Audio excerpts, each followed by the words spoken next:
Muito bem, sejam todos muito bem-vindos. Estamos começando mais um Pod Café, podcast, tecnologia e cafeína.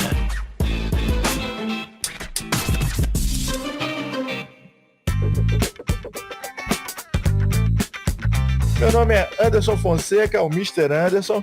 Se você não ouviu a parte 1 desse podcast, volta lá e escute o nosso episódio piloto, LGPD e agora.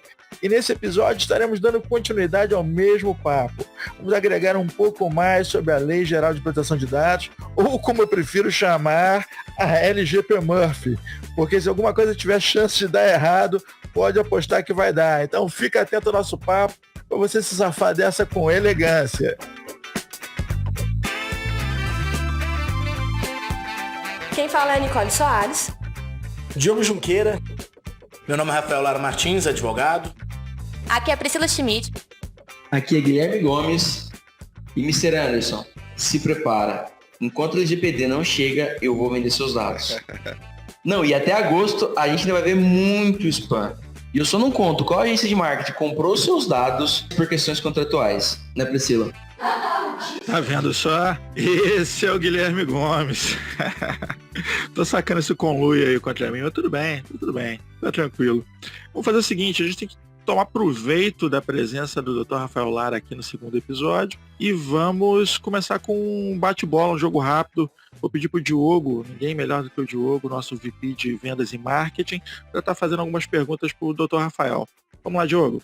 Dr. Rafael, eu sei que falar de compliance é algo que talvez você ficaria aqui 2, 3 dias e a gente não iria entender. Mas para leigos, o que significaria estar compliance realmente a LGPD? É um termo correto para nós leigos falarmos, nós estamos compliance a essa lei, vamos estar compliance? Eu espero, em primeiro lugar, que nenhum empresário ou ninguém de TI diga que está compliance para começo de conversa, porque a gente precisa ser compliance. E aí é onde a gente começa a falar o que é compliance e as diferenças do compliance, né? O compliance, ele vem do termo to compliant, que é cumprir a legislação, né? Então, compliance em LGPD seria, em tese, você apenas cumprir a legislação. Mas quando você está compliance, você está simplesmente cumprindo a legislação, porque você é obrigado àquele cumprimento, porque tem uma lei que te força, enquanto que um programa de compliance de uma empresa, seja ele especificamente o LGPD, ou um programa de compliance com relação o compliance mesmo de anticorrupção, de você ter uma empresa pensando compliance, pensando em integridade, essa é a palavra mágica, você vai muito além de você simplesmente cumprir a lei. Você tem uma necessidade, assim podemos dizer, tanto da empresa quanto das pessoas que ali estão, dos trabalhadores, desde a pessoa que está lá na portaria recebendo as pessoas até o presidente da empresa, eles têm uma necessidade de ter integridade, eles têm uma necessidade de estar fazendo tudo de forma correta, ou seja, eles vão ser compliance. Então o compliance, ele é parte de uma estrutura e de uma cultura organizacional para cumprir a legislação. Então você ser compliance com o LGPD é você ter muito mais do que segurança e proteção de dados para o cumprimento da legislação e acesso a quem deve ter. É você querer fazer isso, você ter carinho com isso, você ter preocupação com os seus dados. Aí sim, você poderia dizer que você é compliance com LGPD. Bacana, essa aí é uma questão que realmente nós da TI ficamos extremamente perdidos, né, Gomes? Quando a gente vai falar, está quase como uma coisa. Nós temos que ser compliance com algo. Não é que é errado. Na verdade, quase todo mundo fala, está compliance. E nós do compliance, eu estou, e aí sim, eu estou vice-presidente da Comissão Nacional de Compliance da OAB. E nós, compliance, a gente acaba fazendo uma brincadeira quando alguém fala de estar compliance, justamente para a gente pegar esse gancho de que ser compliance é mais importante do que estar compliance. E a comparação básica para a gente pensar e lembrar o que é você querer cumprir a lei e você cumprir a lei porque você é impelido a cumprir a lei. Quando você vê um sinal vermelho, você para? Ou você vê se tem um pardal para precisar parar? É a diferença, hein? querer cumprir a lei ou cumprir a lei porque você foi impelido, o estar e o ser. Levando isso para LGPD, como você pensa que as empresas, se você fosse hoje um empresário e tivesse escutando esse podcast que está sendo gravado, pensando, puxa, sou um grande empresário, um pequeno empresário, um médio empresário, eu não fiz nada, porque a gente sabe que a grande maioria ainda não começou. Qual seria, você com sua toda a experiência, vasta experiência no mundo jurídico, seria a sua primeira dica para esse empresário hoje? Ouvir o podcast até o final. É a primeira dica que eu tenho para esse empresário que não fez nada e está aí ouvindo a gente. Mas, brincadeiras à parte, primeiro ele perdeu o medo. As pessoas, como a gente está tratando com sigla e o tempo inteiro um assunto que é aparentemente muito complexo, o empresário ele precisa parar um pouquinho, respirar e entender que a coisa não é esse bicho de 7 cabeças e que ele vai ficar desesperado. Vai dar problema se ele não cumprir. Não estou dizendo que não tem problema e que é simples, mas que ele não precisa achar que é algo inalcançável, que é algo que ele vai investir muito mais do que a capacidade econômica da empresa dele. A gente tem que entender que desde empresas extremamente pequenininhas, desde a portaria de um condomínio até grandes grupos transnacionais, eles vão precisar de algum tipo, em algum nível de adequação na LGPD. Então aí o primeiro passo é perder esse medo e essa sensação de que isso é algo complexo. E o segundo passo é ele se informar com bons profissionais. E aí vai depender aí do tamanho da empresa e o que ele tem já dentro do seu grupo e o que ele vai precisar buscar fora do seu grupo. E a LGPD é uma ferramenta, na verdade, é uma necessidade em que você tem uma atuação multidisciplinar. Eu costumo brincar da seguinte forma: se um advogado sozinho disser que vai resolver o problema de LGPD da empresa, tem algo errado com esse advogado. Assim como se algum profissional de TI sozinho disser que vai resolver o problema de LGPD da empresa, também tem algo errado com esse profissional. Então é algo multidisciplinar. Então o empresário ele vai precisar ou de uma empresa especializada ou do seu corpo, numa reunião conjunta, numa reunião de grupo, começar a conversar sobre isso. E qual que é a melhor forma de ele fazer isso? Reunir todo mundo e buscar, primeiro, dentro do seu grupo, quem tem alguma informação. E aquela pessoa que tiver um mínimo de informação e mais aptidão, se ele não tiver profissionais prontos, é justamente a pessoa que vai buscar um profissional que seja experiente, que seja especializado, que tenha feito o acompanhamento efetivo de implantação de LGPD na empresa para poder se informar, para poder se inteirar. E aí utilizar tanto as ferramentas de TI quanto toda a documentação jurídica necessária. Sem se esquecer, para colocar a cereja no bolo, que de nada adianta a empresa contratar o melhor sistema, de nada adianta a empresa ter o melhor jurídico para elaborar os melhores documentos, formulários e instrumentos necessários de compromisso e autorização ou não para os dados, se ele não fizer um convencimento e esclarecimento da sua própria empresa, dos seus próprios colaboradores, do seu próprio grupo, da importância disso. De nada adianta ele falar para uma recepcionista que vai pegar os dados de quem está chegando na loja dele, que ela tem que preencher um formulário, ou tem que pedir para o cara assinar um formulário, se ela não entender por que ela está fazendo aquilo, qual que é a importância daquilo, até para poder explicar de forma simpática para o cliente. Afinal de contas, a função social da empresa é ter lucro. E para ter lucro, você tem que ter o cliente feliz, satisfeito, bem recebido e bem acolhido. Eu acho que entra bastante o ser compliance, né? Que a empresa vai ter que ser compliance desde a recepção até ao CIO da empresa e assim por diante. Então elas vão ter que ter essa cultura e eu acho que o pessoal de recursos humanos vai ter um papel fundamental na evangelização do restante da empresa. Não sei o que você acha. Partindo aí até agora de uma visão de gestão, uma visão empresarial de uma forma completa, nós somos um povo que nós somos acostumados a fazer uma gestão top-down, né? Uma gestão que você vai enfiar a goela abaixo nas pessoas o que elas devem fazer, sem se preocupar em dizer às pessoas por que elas estão fazendo isso.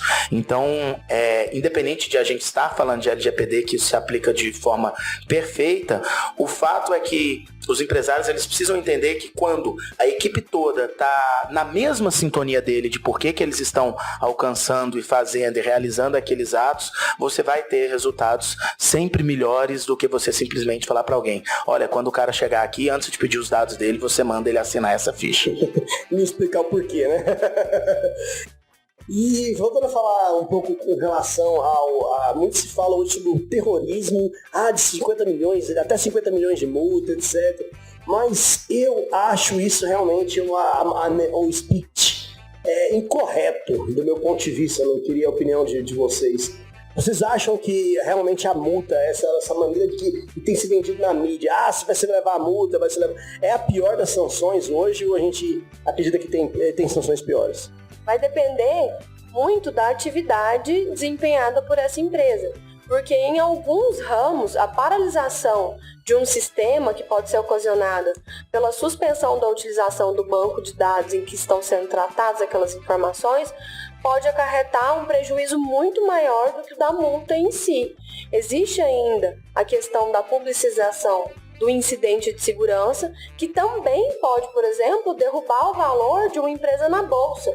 E aí, esse reflexo em cadeia, ele pode ser maior do que a própria multa em si, que é uma das questões que a gente sempre tenta analisar e tenta mostrar para o empresário que não adianta ter medo só da multa, mas sim da falta de credibilidade que não cumprir com a legislação pode trazer para o negócio dele. E para falar de multa, só para eu pegar um gancho nisso que a Nicole falou, assina embaixo, como sempre, tudo que a Nicole fala, mas eu acredito que o bolso é o órgão mais sensível do corpo humano, né? E quando a gente põe e pesa no bolso, a gente está falando de uma responsabilização maior. E quando você fala em multas por descumprimento da legislação de proteção de dados, por exemplo, a GDPR na Europa, a maior multa já aplicada para uma empresa em razão de não proteção dos dados, ela foi para o Facebook. E a multa foi de 5,5 bilhões de dólares. 5,5 bilhões de dólares. É a maior multa aplicada a qualquer empresa até hoje. Aí depois você tem a Equifax com 575 milhões, British Airways com 230 milhões. Agora, e não é muito distante. Agora, esses dias, no último dia 14, a gente teve a notícia de que o Reino Unido multou em 280 milhões por não proteção, por divulgação irregular de dados de clientes, a British Airways e aquela rede de hotéis Marriott. 99 para Marriott e 183 para British. Por quê? Porque a British divulgou dados pessoais e financeiros de cerca de 380 mil de seus clientes, enquanto que a Marriott divulgou 383 milhões de registros de reserva de clientes compartilhados sem autorização em 2018. Então, quando a gente começa a falar de empresas transnacionais, os números assustam muito. E aí o que a Nicole está falando sobre a baixa do sistema, sobre o sistema ele efetivamente ser bloqueado, ele é uma repercussão grande, mas o grande prejuízo passado não resolve. Ele só resolve a empresa deixar de continuar praticando aquelas violações dali para frente. Mas e o prejuízo passado? E é onde você vem a multa, e as multas, se elas não forem pesadas, ela não vai surtir o efeito necessário. Só para dar um exemplo, se você for parado numa blitz hoje porque você bebeu, a multa é R$3.000. Então todo mundo morre de medo de ser parado na blitz. Agora, se você for multado porque estava falando no celular, é R$100 e poucos. O que acontece? Cheio de gente falando no celular na rua enquanto dirige. Mas sobre essa questão de não ter como atenuar o prejuízo, inclusive depois da multa lavrada, realmente não tem muito o que se fazer. A gente volta para aquela questão que foi... Não tem enquanto não chegou o advogado, né? Porque a gente recorre, briga, derruba e reduz essa multa. Mas peraí. Porque o advogado não serve só para implantar, serve para depender da multa também. E aí, o que o Anderson tinha falado sobre a forma como os sistemas foram construídos remete muito à própria previsão da LGPD do Privacy by Design, em que ela é uma boa prática que, em um caso em que haja uma falha, você comprovar que o seu sistema foi pensado com base na privacidade, pode colaborar em uma eventual penalização, da diminuição de uma penalização. A gente precisa se atentar a isso, porque a própria legislação traz algumas ferramentas, porque a gente sabe que é impossível ter índice zero de incidentes, mas ela também quer que você de alguma forma se prepare para isso, e se você estiver preparado, que você seja de algum modo bonificado por isso.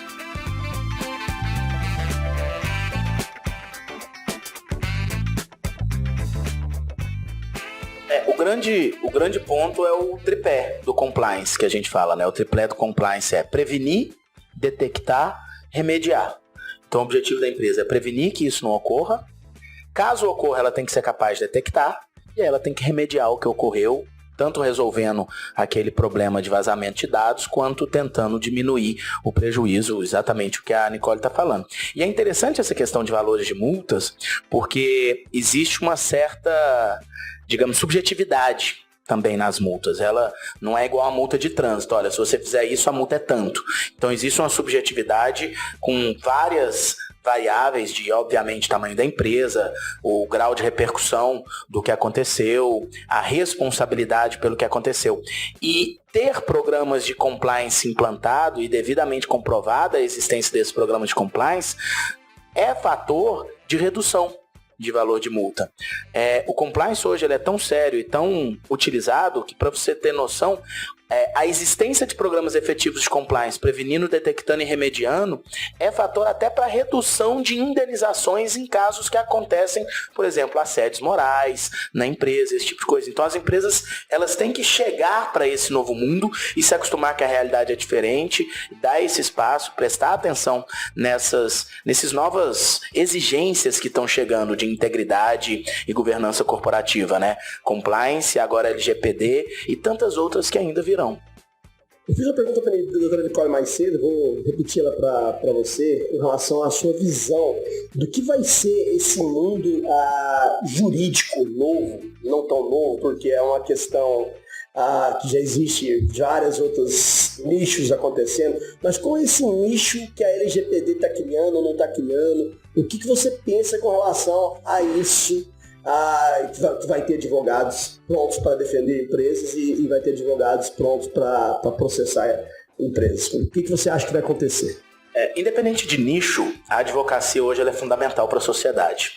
Né, onde você tem, em absolutamente qualquer lugar que você tenha um conflito de interesse ou uma necessidade de se evitar um conflito de interesse, você tem um advogado necessário, certo? E se existe aquele conflito, você tem um advogado para defender o interesse de quem tem o seu direito violado, o seu direito ali sonegado, né? Assim como você precisa de um advogado para proteger e defender aquele que supostamente tenha causado ou esteja sendo acusado de ter causado isso. Então, qualquer demanda que exista em qualquer aspecto é sempre uma oportunidade de negócio para a advocacia, propriamente dito. A gente está vivendo um momento de implantação, um momento que os jurídicos e a advocacia elas estão bastante voltadas para a implantação. É interessante a gente ver, até pouco tempo você ia falar de Data Protection Officer, é sempre um profissional de TI. Agora você tem um DPO que é um advogado. Então é uma coisa meio surreal assim que a gente está vendo, de olhar assim, como assim que o DPO é um advogado? Né? Mas é a realidade. É uma formação, de repente, de que a gente está chegando num novo momento. E vencido esse momento de implantação, com a entrada em vigor efetivamente da lei, você entra num segundo momento, que é o momento em que você tem, primeiro, os advogados que vão acompanhar que aquelas empresas continuem observando a legislação, se protegendo e defender essas empresas quando elas forem acusadas, eventualmente, de ter violado dados, de ter praticado qualquer infração legal relacionada à LGPD.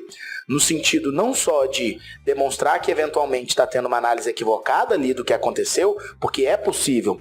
De repente você tem um vazamento de dados, mas você não tem necessariamente uma responsabilização direta. Assim como você tem uma discussão de valores, de multas, de redução, de apresentação de elementos para essa quantificação.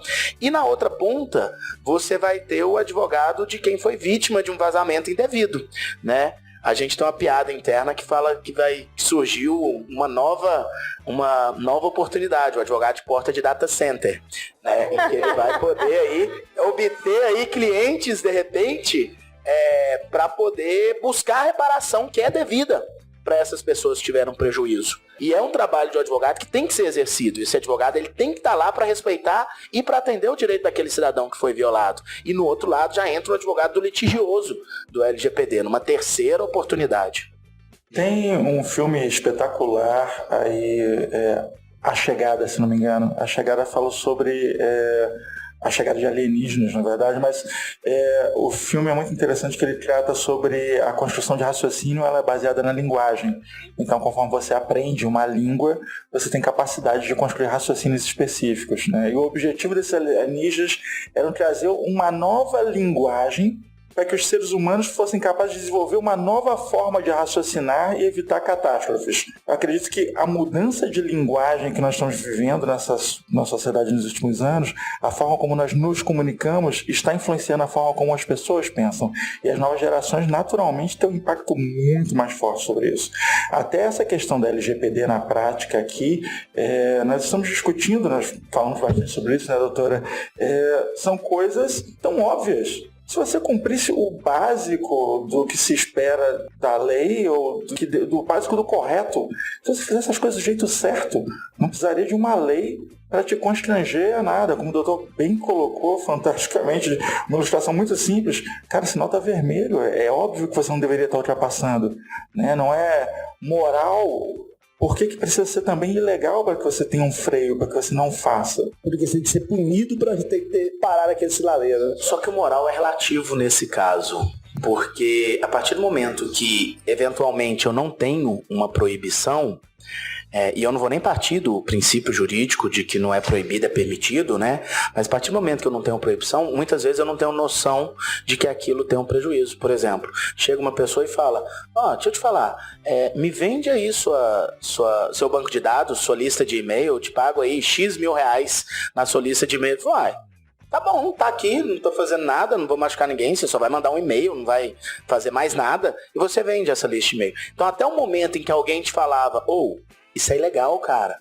Você não percebia que isso era ilegal. Então existe uma linha fina aí em que, em alguns momentos, o natural é a lei ser uma consequência da sociedade. É uma teoria jurídica que a gente tem, de Miguel Reale, que é fato, valor e norma. Você tem um fato na sociedade, você tem um valor da sociedade sobre esse fato, você cria uma norma a respeito daquilo. Mas em alguns momentos, você inverte isso e você cria uma norma para imputar um valor a um fato existente, que é o que acontece aqui. Eu preciso de uma lei para dizer que é proibido, para o cara entender que é proibido e passar a aceitar que é proibido. Com certeza, e concordo absolutamente. Mas será que, se não houvesse todo esse aparato, agora não haveria toda uma reestruturação, até porque estamos falando muito do que tange ao digital, mas eu vejo que nós falhamos muito em cumprir outras legislações já, desde direito do consumidor. É o que vai. Se nós andássemos mais próximo do que se espera, eu acho que nós não estaríamos tão distantes de cumprir o que a LGPD pede. Quantas empresas você conhece que já descumpriu alguma norma de direito do consumidor? Quantas empresas eu não conheço. E quantas você já ouviu falar de serem multadas? Isso é um excelente ponto. Você entende? Mas isso é uma coisa... Não é que não dá nada, dá. E as multas do PROCON, elas são relativamente altas, inclusive em determinadas situações. Só que elas são raras. Falta de ciência. Né? Só que elas são raras. Tanto que tem empresas que a postura delas é, no PROCON eu sempre faço acordo para matar, porque é melhor, o consumidor pode estar errado. Ele faz um acordo com o consumidor ali que é para acabar com aquela conversa porque a multa é pesada, se ela vier. Agora, é raro, você tem pouca fiscalização, você tem pouca mobilização. Os próprios consumidores acabam deixando para lá, o prejuízo é relativamente pequeno. E isso vai acontecer de uma certa forma, num segundo momento, próprio LGPD. De repente alguém vai entrar em contato com você e vai falar, tudo bem, eu sou o fulano que quer vender um plano financeiro que vai mudar a sua vida. E quem me passou o seu telefone foi a empresa que você trabalha. Você tem uma ação trabalhista contra a empresa que você trabalha. Mas eu acho que é a falta de ciência, né? A gente não tem ciência, é a cultura, a gente não tem ciência que isso é algo que é proibido ou que é permitido, né? É tão natural pra gente, igual eu falar na questão de grupo. Cria grupo, a gente compartilha o nosso número, a gente consegue ali rastrear muitas coisas. Então eu falo assim, por questão de marketing. A população não tem ciência, né? A gente foi maquinado a manipular a pessoa, não é manipular de forma benéfica, para que a pessoa venha a cair nessa questão psicológica, a criar desejos, necessidades, então ela acaba sem querer entregando os dados no meio do caminho, ela não percebe que eu tô ali trocando, tendo essa moeda de troca, né? Eu acho que a LGPD, ainda mais pra gente, eu acho que ela vai vir mais com uma parte, no primeiro momento, acredito que a parte da consciência de que ela existe, né? Eu acho que depois a questão da gente se adequar.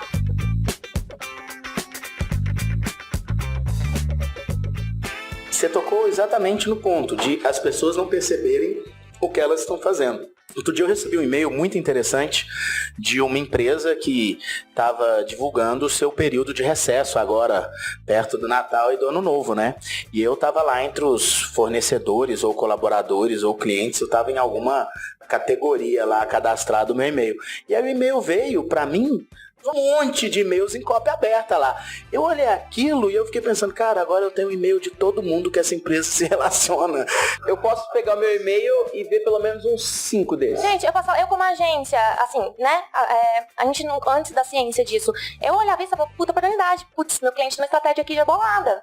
De coração, a gente pensava assim, né, e na verdade é por uma falta de ter consciência de que isso não é legal, né, não é igual a gente tá falando que a questão de lei vai ser penalizada. Eu acho que a parte mais importante de tudo disso é a gente começar a ter noção, igual que existe o direito do consumidor, existe a questão agora pro digital, na nossa vida além, né, que a nossa vida está se estendendo pro digital, que ali não é uma terra sem lei, a gente fala muito disso, né, não é mais, né, ela tá começando a ter lei. E a gente falando sobre isso, gerou uma curiosidade aqui. Por exemplo, eu já tenho um banco de dados de vários clientes, a gente, claro, ninguém me autorizou, e eu utilizo esses dados para fazer mailings, disparos de N formas. A partir de que a lei vigorar, como que eu vou agir? Eu vou ter que repassar por uma curadoria de novo para as pessoas me permitirem usar esses dados?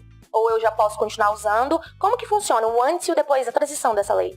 A lei não retroage. Então, por exemplo, o que você tem, ok, você tem, mas a conduta que você desempenha após a lei entrar em vigor, ela pode ser reprimida. Então, se você trata esses dados sem autorização ou sem estar em algumas daquelas possibilidades que a lei prevê, você pode sofrer uma sanção por conta disso. Então, eu sei que no marketing tem uma estratégia que é... Do remarketing, porque o remarketing a pessoa não precisa liberar os dados, mas ela interagiu com a minha empresa. A base de dados entendeu que ela quer algo que eu tenho a oferecer, a gente automaticamente com o remarketing, sem ter os dados dela através das plataformas, eu consigo atingir ela. E fala-se muito nas listas mortas, né? Listas inativas e que listas frias, isso. Então, assim, se você não tem o consentimento, nem deixou clara a finalidade no momento da coleta, você não pode ser punida pelo armazenamento, porque isso aconteceu antes de haver uma previsão legal. Mas o primeiro passo para isso. Você teria que coletar consentimento, adequar essas informações, verificar quais entram na possibilidade de um dado pessoal sensível e fazer, que é basicamente, salvo as proporções de cada área, de cada tipo de setor econômico, o que todo mundo vai ter que fazer no diagnóstico. Porque a primeira coisa que precisa fazer é o que eu tenho aqui dentro. Porque passar a coletar de maneira adequada vai ser muito mais simples do que adequar o que já existe. Porque a gente volta àquela situação de que nós temos um volume muito grande, armazenado de maneira inadequada e feito de uma forma que não era... Eu começo a olhar com o que eu tenho, né? Eu falei, putz, adequado do que tava em ok, mas o que eu tenho, como que eu vou fazer? Ainda mais que a gente lida com vários clientes, né? Não é só são várias outras empresas, vários pontos. Como que eu vou resolver isso? É a questão que o TI vem, né? Pra ter sistemas, pra... Você vai ter que, primeiramente, pegar o consentimento de todo mundo. Então, acabou aquela lista de remarketing que o marketing velho, vamos por exemplo, eu como agência, eu sou só uma ponte. Eu esqueci até o termo aqui desses 3 pontos que tem em questão da LGPD. Você pode ser o controlador. Você pode ser o controlador. Depende do tipo da sua posição nessa linha. O DPO, você não vai ser o encarregado, mas você pode ser o controlador ou o operador. Se você operar a rede social do cliente, você é operador, certo? Vou dar um exemplo. Enquanto você é contratada por uma empresa para fazer o marketing dela, provavelmente você vai estar enquanto operador, porque você recebe os dados e desenvolve tratamento conforme a orientação. Mas dessas pontes, porque eu também capto os dados. Não, mas aí quando você captar, você é controladora. E aí você tem um acréscimo de responsabilidade. Porque as determinações quanto ao que vai ser feito com aquelas informações partem de você. Então, inclusive, isso é uma preocupação para todo mundo que trabalha com informações que são cedidas por outras empresas. Esses contratos de prestação de serviço, eles precisam ser refeitos. E que já é uma cultura muito consolidada de realizar contratos de prestação de serviço que não atendam de maneira eficaz as demandas entre os contratantes.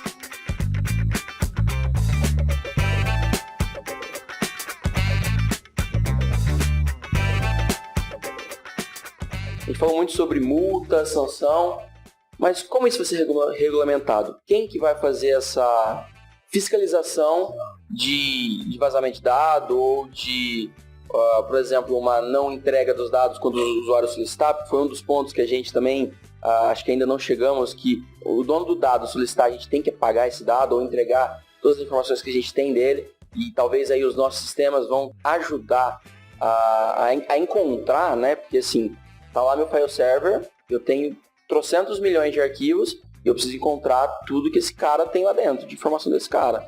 Vou usar o CPF, o RG ou alguma outra hash para me encontrar esse arquivo. Mas assim, quem que vai fiscalizar isso? Como é que isso vai ser feito? A LGPD prevê a criação da ANPD, que é a Agência Nacional de Proteção de Dados. No Brasil, a gente já está bastante familiarizado com agências. A gente tem a ANAC, a Anatel, a ANS, e a ANPD vem nos mesmos moldes em que ela é o ente governamental competente para fazer essa fiscalização. Essa parte da ANPD ela ainda está um pouco turva, porque ela está sendo gestada, ela ainda não existe efetivamente. Então, algumas determinações vão ser regulamentadas após o início das atividades da ANPD. Porque até o momento existe o papel previsto na lei, mas a partir daí nós não temos o segundo e o terceiro passo. Mas o ente competente para essa fiscalização vai ser... Então, parte de critério, que nem o doutor tinha falado, que se eu passar um sinal vermelho, eu sei exatamente a ação que eu executei e eu sei exatamente a multa que eu vou tomar. Sim. Então a gente ainda não tem nada formado em relação a isso. É muito interessante essa colocação, porque uma das questões sobre o DPO é a possibilidade de que a ANPD flexibilize a presença dele em empresas de pequeno e médio porte. Por quê? Porque pode ser constatado que determinadas empresas e etc. Essa é uma possibilidade. Ninguém sabe se isso vai acontecer de fato. Mas a agência vai ter esse poder para regulamentar essas determinações. Nicole, sabe o que eu acho engraçado? São determinadas percepções que as pessoas têm com algumas alterações de legislação que nos dão uma falsa sensação de algo novo. Por exemplo, eu lembro quando saiu a lei da doméstica, lá em 2012, 2013, a gente via muita gente falando, nossa, agora tem que assinar a carteira da doméstica. Não, sempre teve. Aí de repente saiu a lei da gorjeta. Não, agora nós vamos ter que colocar no contra-cheque a gorjeta. Não, sempre teve. E aí o comentário foi, mas se ele chegar lá exigindo os dados dele que eu tenho que entregar, não, sempre teve. Sabe? Os dados são dele, cara. Entendeu? Os dados são dele. Ele sempre pôde mandar apagar. Só que a gente precisou, lembra da história de mudar a realidade? A gente precisou criar uma lei falando, cara, você tem mesmo, é de verdade, eu juro que você vai ser multado. Eu lembro uma coisa bacana que eu vi em uma das viagens, eu estava no Havaí e eu vi uma placa com multa de $500 para quem jogasse no lixo no chão. A gente estava numa autopista lá em Maui, afastado da civilização. Eu falei assim, cara, $500 para quem jogar lixo no chão, mas peraí, não tem ninguém aqui. Aí eu fui passando mais um pouco e tinha outra placa dizendo que o cidadão podia denunciar. Aí opa, então essa multa é uma multa que pode pegar no bolso de qualquer um, porque alguém vê, denuncia e essa multa vai rolar, entendeu? Falar em multa, já tenho algumas estatísticas aqui que eu queria tentar entender e pensar no que vai ser na LGPD, né? São estatísticas da Enforcement Tracker, que é uma site de tempo real do que está acontecendo na GDPR. E eu peguei uma estatística de julho de 2018 a dezembro de 2019. E a coisa mais interessante que eu vejo é que, por exemplo, em julho de 2018, a total de multas foi 400 mil euros. A gente pega março de 2019, já foi 50.964 mil euros. Total de 32 multas. Julho de 2019, 368.258 mil euros. Chega a dezembro de 2019, já está no número de 417.932 mil euros, um total de 134 multas aplicadas em dezembro de 2019. O que acontece? Que com o passar do tempo, tem aumentado mais a quantidade de multa, como se as empresas deveriam já estar mais preparadas, né? Tiveram mais tempo para implementar, entender a GDPR, mas as multas têm, na verdade, aumentado numa proporção gigantesca. Já viu duas crianças brigando? Uma criança pega e empurra a outra, ela fala, não faz isso. Aí ela vem, provoca de novo, falou, já falei pra você não fazer isso. Aí ela vem, provoca de novo, você empurra ela. Na quarta vez que ela vem, ela volta com um pedaço de pau na cabeça da outra. Entendeu? Existe um conceito em qualquer tipo de arbitramento, e o problema da multa sobre ser subjetiva é esse. Isso é um problema, isso é perigoso, isso é um risco. A gente tem que entender que existe um grau de variação excessivamente grande do agente público aí. Eu acho que precisava de uma limitação maior. Que à medida que você percebe que as autuações não estão surtindo efeito, você vai pesar na mão. Não é isso, Nicole? Com certeza. Você dá o prazo, não há adequação. Você determina o modo como vai ser feita a fiscalização, não há adequação. E tem um outro elemento por trás disso, que é o aumento do fluxo diário de operações. Todos os dias as operações com dados, elas só crescem. A gente não vê uma diminuição desse movimento. Então a tendência é que tenha um pico, que eu acredito que a gente ainda não chegou nesse pico, e que esse movimento realmente vá crescer até que o ecossistema consiga encontrar um equilíbrio. Porque o grande problema são as cadeias, como a gente estava falando. Os meus stakeholders, muitas vezes, podem estar coletando dados e eu não sei que ele está coletando, mas ele está me vendendo um produto ou fornecendo um serviço que envolve aqueles dados e eu me torno responsável. E isso gera uma cadeia de responsabilização que lá na frente eu falo, poxa, mas eu não sabia. Mas deveria saber, porque houve tempo, houve a informação quanto à fiscalização e ainda assim não aconteceu. Então a mensagem, se eu entendi bem, é que se o brasileiro está pensando que vai ser algo que ali no começo vai ter muita multa e depois vai diminuir, ele pode ter, usando esse paradoxo, a tendência é aumentar e aumentar cada vez mais essa quantidade de multas e de penalizações. Até para seguir de exemplo, mostrar que realmente a lei está aí para funcionar. Existem alguns movimentos, e eles dizem muito, inclusive, sobre o comportamento social, que é justamente dos picos e da diminuição.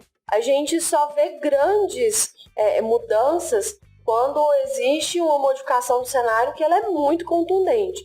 Um exemplo disso é a própria lei seca. No momento em que ela saiu, aumentou-se o número de apreensões das carteiras, multas e etc. E, ao mesmo tempo, esse aumento ele continuou. Ele continuou em algumas localidades. Ele continuou de maneira bastante previsível, inclusive. Em outros locais, isso começou a diminuir. Ao passo que, apesar da gente achar que, nossa, temos a lei, já deveria ter acabado os casos em que há apreensão das carteiras e multas, na verdade, esses números continuam crescendo. Uma outra movimentação que mostra muito esse mesmo fenômeno é a Lei Maria da Penha, em que a gente parte do pressuposto que, a partir do momento em que existe a pena, que existe a legislação, passou-se um ano ou um prazo aí um pouco maior, isso começa a cair. E a gente vê o movimento contrário, ela continua crescendo. Por isso que quando a gente fala de transformação digital, a gente está falando de uma transformação de cultura.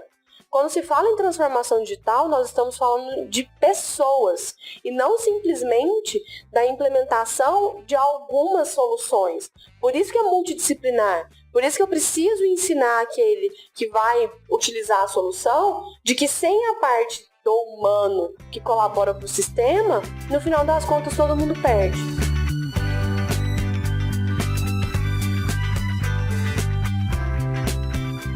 Só a gente precisa, e eu acho que é nosso papel também, lembrar aí os empresários que a lei existe, as multas existem, o assunto é sério, mas a gente também não pode deixar de criticar um excesso aí de valores de multa, o excesso da existência de multas às vezes que elas impactam na própria atividade da empresa.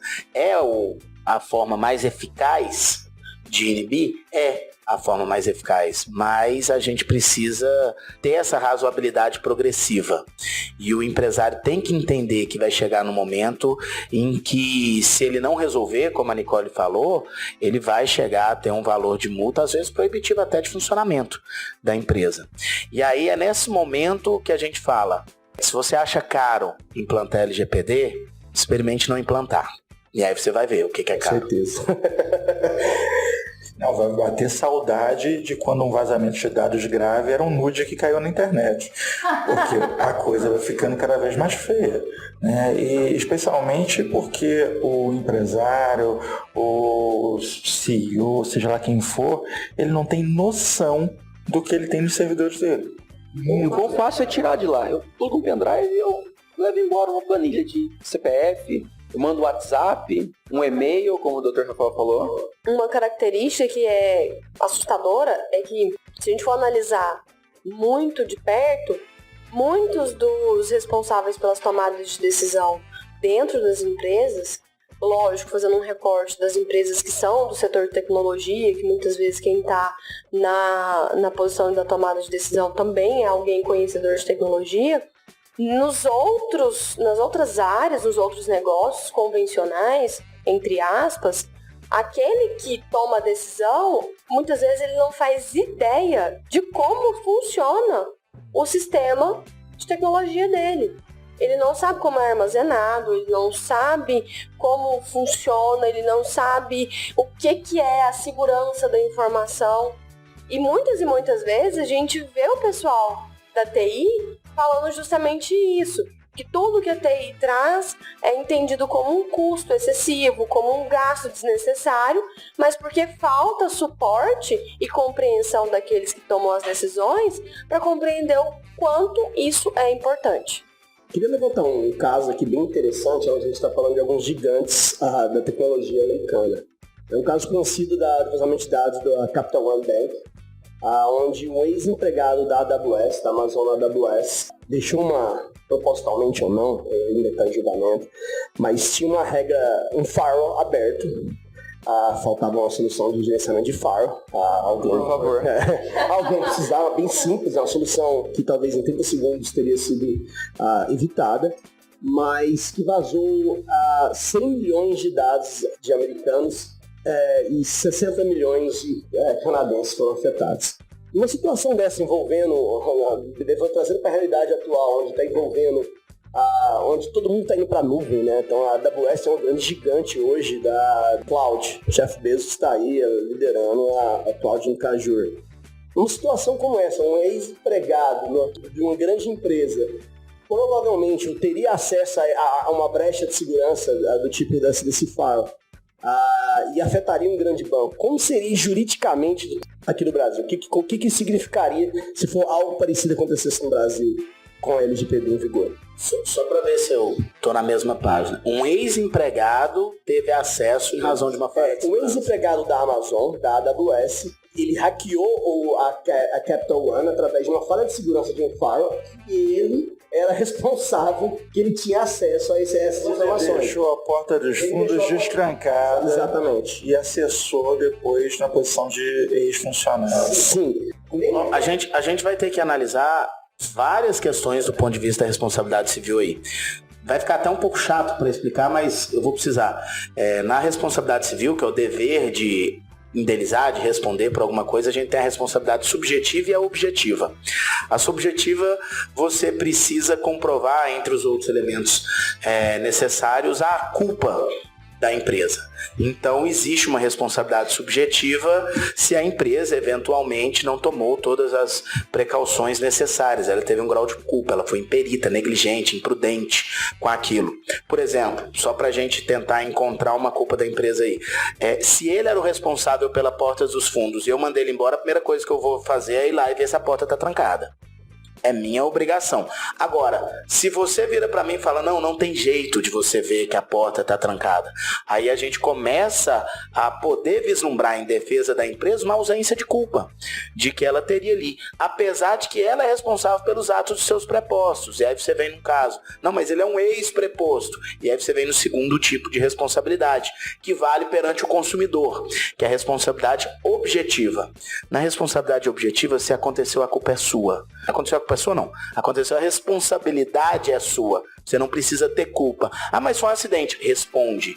Paga. É a sua responsabilidade. E aí você só conseguiria sair disso se você tem aí uma responsabilidade, uma culpa exclusiva de vítima, um caso fortuito, fosse maior, que não é o caso. Então, ao fim e ao cabo, a empresa seria responsável pelo vazamento, na minha opinião, e o assunto é absolutamente polêmico e divergente, mas ela teria direito de regresso contra o empregado, cobrar dele qualquer prejuízo que ela respondeu em razão disso. Concordo com o doutor. Faltou contratar esse software para olhar a porta do fundo aí.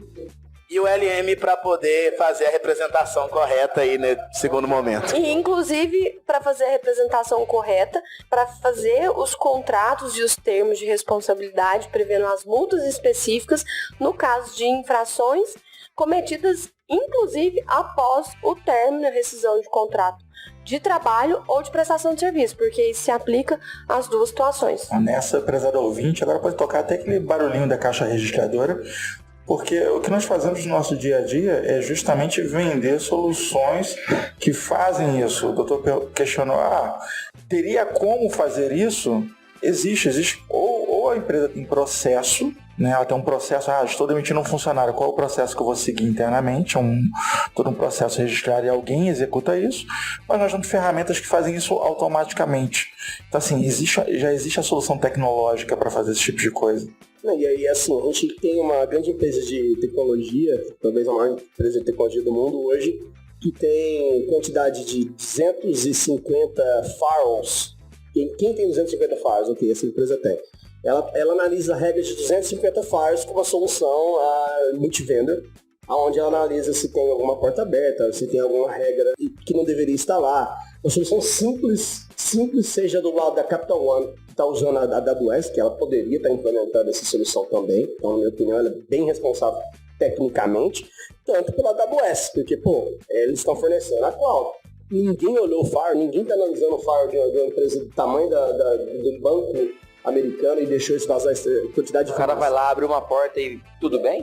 Infelizmente ou felizmente, isso vai acontecer todos os dias, né? Infelizmente para um lado e infelizmente para os hackers que estão aí. Então, assim, a gente tem que pensar bem e definir tanto as políticas para ser compliance e definir bem quais soluções e ter certeza que a gente está usando as soluções corretas para se manter compliance. Tá, peraí. Ok, a gente está falando muito da porta para fora, como é que funciona lá de fora, mas o cara tem problemas do lado de dentro também. Como é que funciona da porta para dentro da empresa? Ali entre os diretores, entre os funcionários, como é que funciona isso?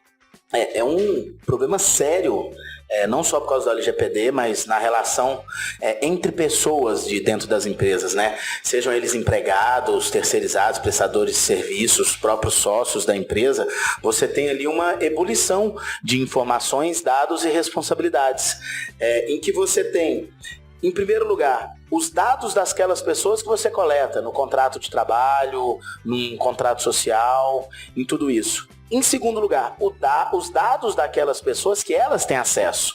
E os dados que elas têm acesso relacionados aos seus clientes. Qual o nível de funcionário e que tipo de funcionário precisa do CPF ou do e-mail daquele seu cliente? Será que todos os funcionários têm que ter acesso em todos os níveis do sistema?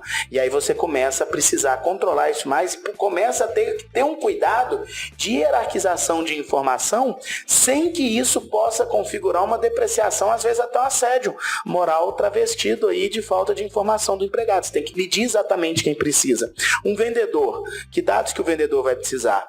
São os mesmos que o faturista vai precisar? A pessoa da recepção precisa daqueles mesmos dados? Isso tudo sem falar na necessidade que você tem de regularizar a responsabilidade do empregado com relação a isso e a responsabilidade da empresa com relação a isso. Você tem que elaborar contratos de trabalho prevendo que os dados serão fornecidos, prevendo aí de que forma eles serão armazenados, como que eles serão utilizados, por quanto tempo eles serão arquivados. Você tem até problemas de imagem de empregado aí, que você vai ter a imagem de todos aqueles empregados nas captações, seja de vigilância ou sejam captações lúdicas aí, de fotografias, vídeos, divulgação, são também informações que você tem. Você tem um contrato de uso de imagem com o seu empregado, você paga alguma quantia pela imagem do empregado para você divulgar ele na internet, na rede social, fazendo uma propaganda da sua empresa com o rosto dele, fazendo propaganda gratuita para você. São todas questões que a gente levanta da porta para dentro e que está todo mundo aí supostamente desguarnecido, né, nesse ambiente. Que a LGPD vem nos lembrar aquela coisa que a gente estava falando, coisa que já existe, coisa que sempre existiu, responsabilidades que sempre existiram. E aí a gente vem com a LGPD para lembrar de que isso é necessário a gente estar atento a todo momento. Me fez pensar no seguinte, vai haver necessidade, então, também de repaginar os contratos que a empresa tem, né? A empresa tem lá já vários contratos ativos, agora é preciso uma consultoria jurídica para, peraí, vamos rever isso daqui e repaginar, ou estou equivocado, que o que é antigo deixa lá e está valendo?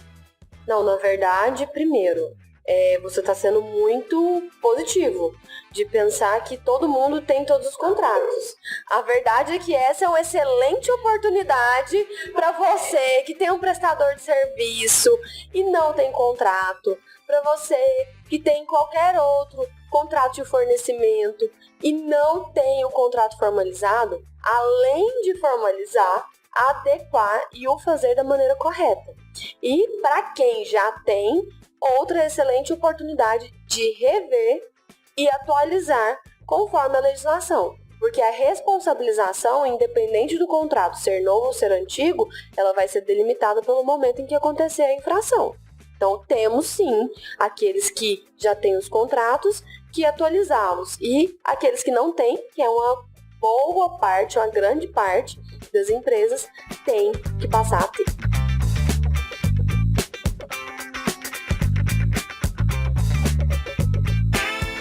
Hoje a gente fala até em arquitetura de contratos, né? Em você criar estratagemas e estruturas formais, mais adequadas à realidade. O curioso na advocacia, no nosso trabalho, que as pessoas fazem um contrato e pensam que o advogado ele vai adivinhar a situação fática para redigir o contrato. É muito comum um cliente virar para você, te mandar um contrato e não falar nada, só fala assim, analisa esse contrato aí. Ele quer que eu corrija o quê? O português do contrato? Porque é o que parece, que eu vou ter que corrigir o português. A gente precisa entender, para eu analisar esse contrato aí, eu preciso entender o que você quer, de que você tem medo, o que você quer proteger, quais são as suas preocupações, entende? Então isso que vale contar. Porque saber se ele está bem escrito, se fosse assim, você pega no Google, que está cheio de contrato e que não protege ninguém. Então a eficácia de ter novos contratos, na verdade, independente de novas leis, é uma constante. No mínimo uma vez por ano, todas as empresas deveriam revisar todos os seus contratos de trabalho. No mínimo uma vez por ano. Fazendo revisão de rotina de trabalho, fazendo revisão de rotina de funções, vendo quem já está exercendo funções que não estavam exercendo antes e assim por diante. E nesse ponto eu vejo uma vantagem fantástica. Toda vez que surge um novo movimento que te obriga a corrigir aquilo que já estava, enfim, essa obrigação, precisando corrigir, você tem uma baita oportunidade, né? E eu vejo na consultoria jurídica uma oportunidade absurda. Agora, você vai mexer em uma coisinha, né? Entrando nessa questão do LGPD, mas tem muitas outras coisas. A necessidade de uma consultoria jurídica especializada é gigante. Em todos os lugares, não tem dúvida. Como eu sempre digo, não saia de casa sem falar que sou advogado. Esse é o lema. É necessário hoje, as relações estão cada vez mais complexas e o apoio jurídico constante ele é cada vez mais necessário. Então vamos lá. E agora? Para deixar uma mensagem final aí para quem nos acompanhou até agora e ou tá super animado, empolgado ou super desesperado, né? Depois de ouvir tanta coisa aí sobre a LGPD, a mensagem que a gente faz é: faz alguma coisa. Procura se informar como é que os seus sistemas estão, procure se informar como é que sua documentação está, procure se informar quem na sua empresa pode ser o responsável por fazer isso, ou se você vai buscar ajuda externa. O que não dá é desligar o podcast e continuar aí como se nada tivesse acontecido. Este podcast é um oferecimento AC Software, liderança em soluções para gerenciamento de TI.